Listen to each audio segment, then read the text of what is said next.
Gibran Jalil Gibran, el poeta del Líbano, relata que un hombre, por sus mismas actividades sociales del día a día, fue poniéndose diferentes máscaras para las distintas actividades, para los distintos círculos sociales que frecuentaba, para lo que tenía que hacer, decir, donde tenía que desenvolverse, etcétera, etcétera.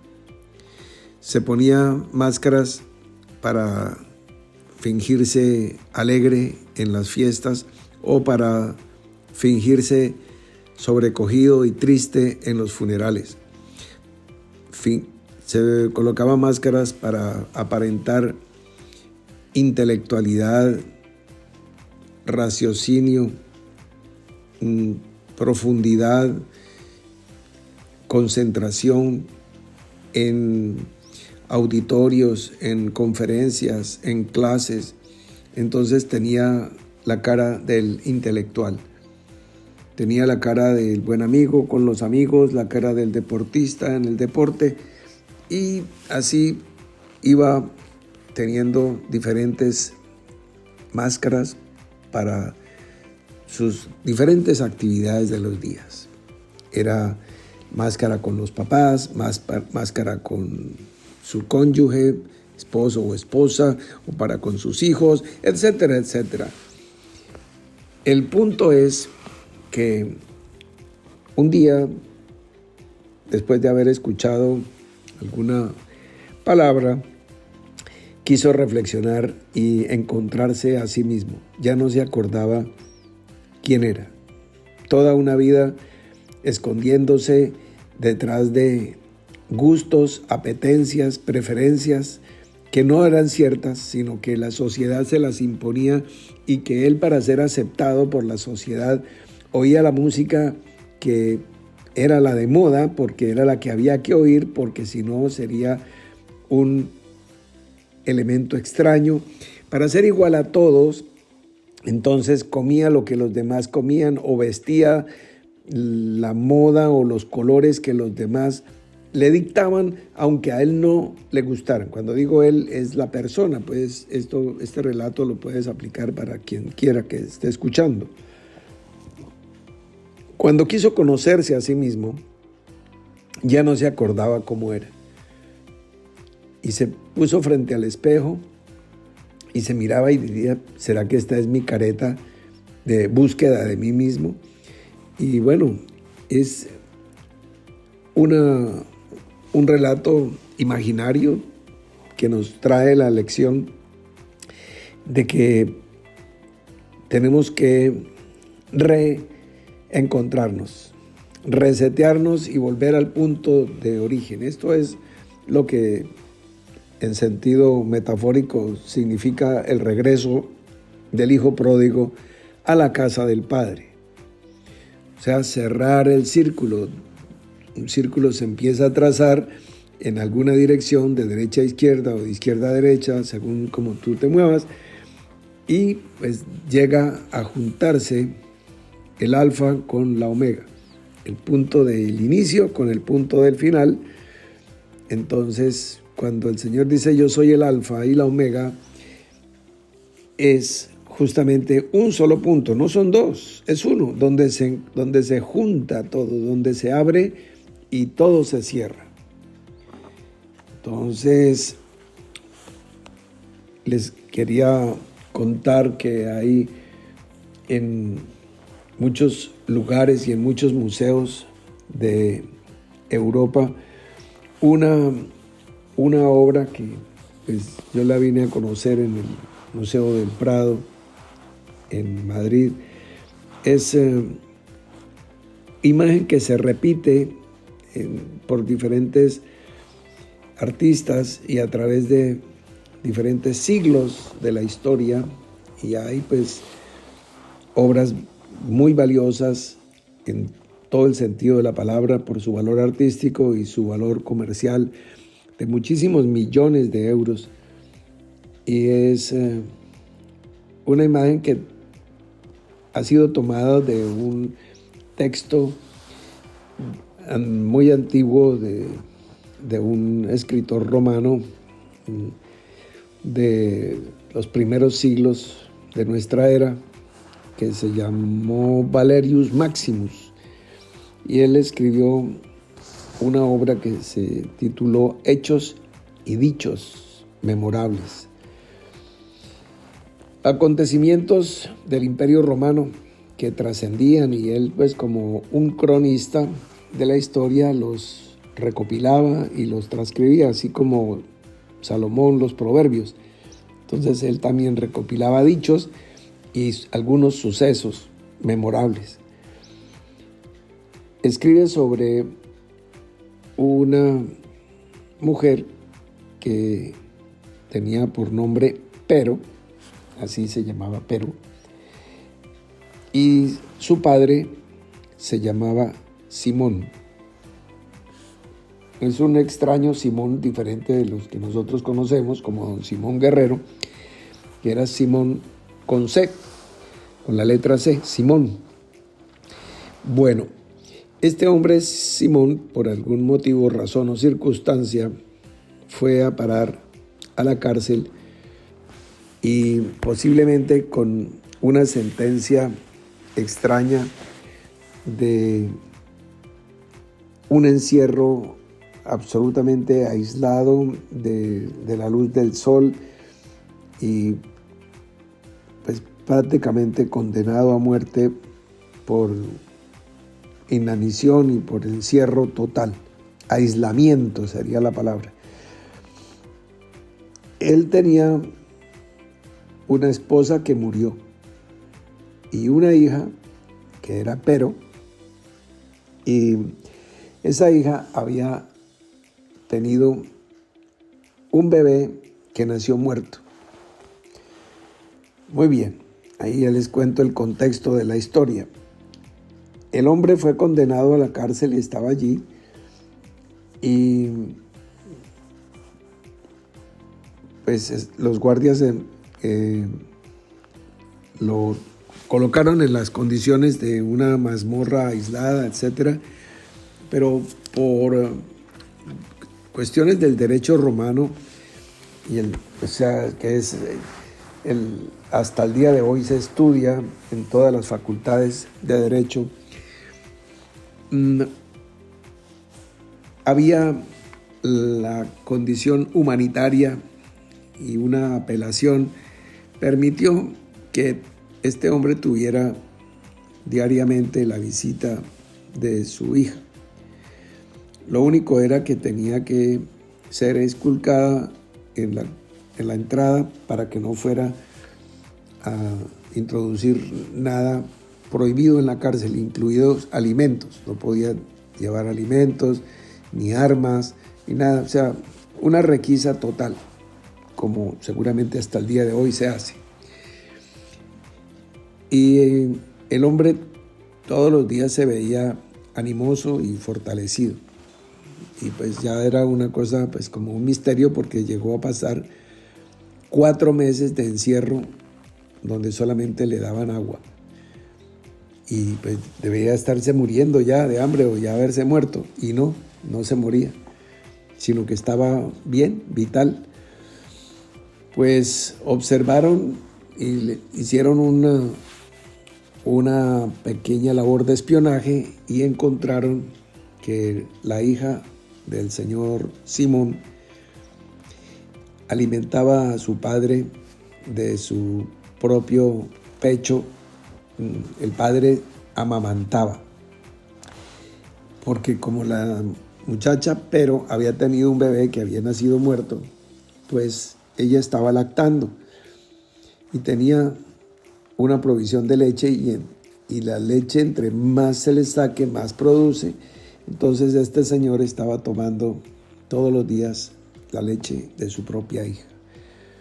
Este suceso, que es histórico, pues quedó plasmado en las crónicas romanas, y motivó a innumerables artistas de las distintas épocas. Hay esculturas sobre eso, y hay más de 300 obras de pintura en muchísimos museos de Europa y en algunas otras partes del mundo, con autores tan connotados como Murillo, Rubens, Caravaggio, que han plasmado desde distintas perspectivas el cuadro dramático de un hombre mayor amamantando el seno y bebiendo la leche de su propia hija. Bien, esto es la parte anecdótica de la historia, pero a lo que vamos es que lo que estábamos diciendo de volver a la casa del Padre, de cerrar el ciclo, de quitarnos las máscaras para encontrar quiénes somos verdaderamente, el conocimiento de nosotros para podernos acercar a la presencia del Señor ya sin la máscara religiosa, sin la máscara de hermanito o hermanita, sino genuinamente desnudos, sin delantal de higuera, como era en el principio, cerrar el círculo. Entonces aquí encontramos a este hombre Simón que preñó a su mujer y su mujer parió a la hija, pero parió un hijo que murió y vuelve y se cierra el círculo porque como murió la mujer de Simón y murió el hijo de Pero, entonces quedó nuevamente el padre original y el alimento que estaba destinado para la siguiente generación, porque ya era el nieto de Simón, vuelve a él. O sea, como está escrito, echa tu pan sobre las aguas y ese pan va a volver. Entonces, pues mucha gente se ha mantenido en su condición de avaricia, en lo que respecta al dar, al ofrendar, al ser generoso, porque dice, si yo doy, pues me quedo sin eso que lo tengo, porque cree que ahí se termina la historia. Por eso no dan dinero, pero tampoco dan sentimientos, pero tampoco dan amistad. Por eso hay tantos malos amigos, porque no son generosos con los afectos, porque no son generosos con la vida misma, sino son tenidos, no se dan, y por eso quieren conservar, y lo que quieran conservar termina perdiéndose, porque el que quiera perder su vida, el que quiera salvar su vida la perderá, y el que pierda su vida porque la entregó, la hallará, porque se vuelve a juntar el ciclo.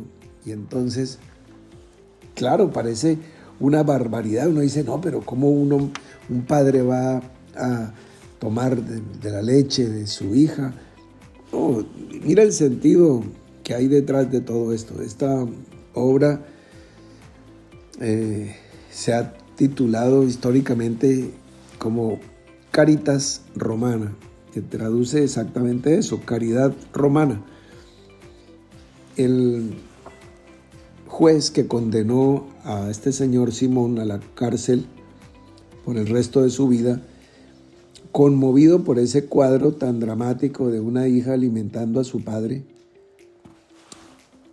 conmutó la pena y le dieron la salida y la libertad a este hombre. Porque, pues si tiene una hija que haga eso, pues realmente era un hombre que, a pesar de sus errores, había hecho algo muy valioso en la vida. Entonces, bueno, la sabiduría es justificada por sus hijos. Y el buen árbol se conoce por los frutos. Si hay un buen fruto que esté arriesgando todo y esté arriesgando su vida para ir otra vez y darle a su padre, ahí hay nobleza, hay amor, hay generosidad, hay un conjunto de virtudes, un ramillete. Entonces, interesante, ¿verdad? Bueno, para terminar les cuento, pareciera que no tiene nada que ver una cosa con otra, pero es una sola línea temática de una investigación que se hizo en facultades de agronomía en algunas universidades de Colombia, que es muy interesante que haya sido allá, que tomaron semillas de frutos alterados genéticamente o frutos transgénicos y hicieron un experimento colocando estas semillas en agua de mar, en agua salada de mar, colocadas a la luz del sol durante 3 días, nada más que 3 días. Y observaron que estas semillas volvieron a recuperar la carga de información de su código genético original. O sea, se limpiaron de esa contaminación y volvieron a ser la semilla original. O sea, se quitaron las máscaras de las cuales habló Jalil Gibran y encontraron su verdadera condición. ¿Qué tuvieron que hacer?